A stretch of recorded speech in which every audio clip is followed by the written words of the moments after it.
Arrêtons-nous maintenant avec Nicolas Châteauneuf pour l'une de ses chroniques qui va nous inviter ce soir dans les coulisses de notre Assemblée nationale virtuelle. Avec d'abord une question simple, comment devient-on député, Nicolas ?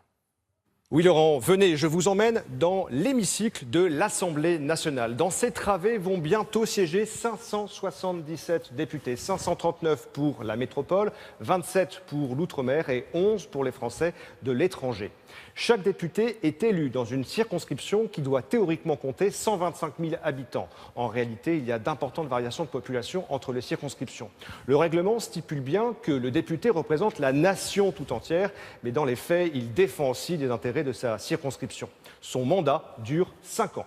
Pour devenir député, il faut être majeur de nationalité française, avoir un casier judiciaire vierge et ne pas faire l'objet d'une peine d'inéligibilité.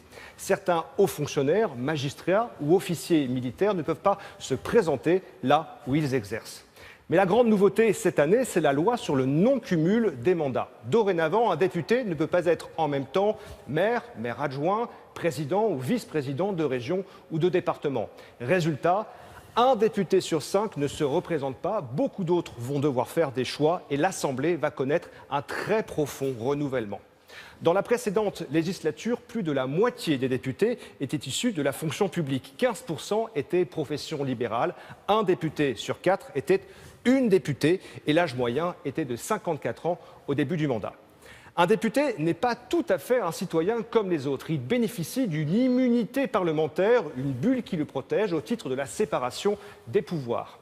D'abord, il ne peut pas être poursuivi pour des actes liés à l'exercice de son mandat. Ensuite, il ne peut pas être arrêté ou placé en garde à vue, menotté, sauf quand les autorités judiciaires demandent la levée de son immunité. Et dans ce cas, ce sont les 22 députés membres du bureau de l'Assemblée nationale qui prennent cette grave décision.